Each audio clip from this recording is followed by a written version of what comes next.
أيها الذين آمنوا استعينوا بالصبر والصلاة إن الله مع الصابرين ዓለምን ያነጋገረ ያለ አንድ ክስተት ተከስቷል። ይሄውም በሀገር አሜሪካ የዚች ሴት ጉዳይ ነው።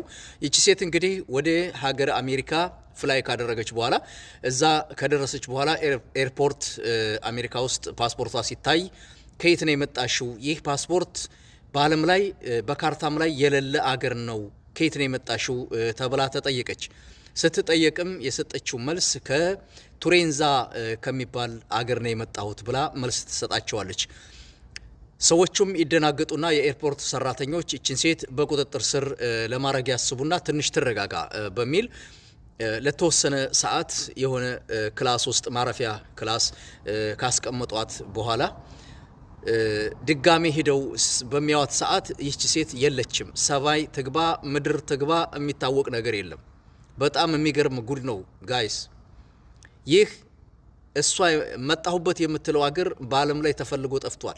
ይቺ ሴት አሁን ካስቀመጡባት ቦታ ትንሽ ተረጋግታ መልስ ትሰጣለች የሚባል አስበው ስለነበር ያስቀመጧት ከዛ በኋላ ጠፍታለች ማለት ነው።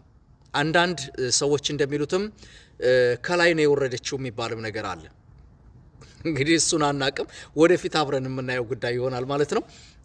ለማንኛውም ይቺን ሴት ያየ የጠቆመ ረብጣ ዶላር ይሸለማል እየተባለ ነው። በእንግሊዘኛ በተለያየ ቋንቋ ከፍተኛ የሆነ መግለጫ እየወጣ ነው በዚች በሴት ላይ ማለት ነው። ሁላችሁም ቲክታክ ላይ እንዳያችሁት ብዙዎቻችሁ ተደናግረናል ምንድነው ምናምን የምትሉት ይሄ ነው ማለት ነው ያለው ነገር። እንግዲህ እቺን ሴት ያየ ረብጣ ዶላር ይሸለማል ማለት ነው። እኛ መጨረሻውን ነው የናፈቀን የዚች ሴት መነሻ ከየት እንደሆነ ከቱሬንዛ የሚባል ሀገር እንደሌለ ነው እንግዲህ የኤርፖርት ሰራተኞች የካርታ አጥኒዎች የሰጡት መልስ ማለት ነው። እስኪ አብረን እናያለን መጨረሻው።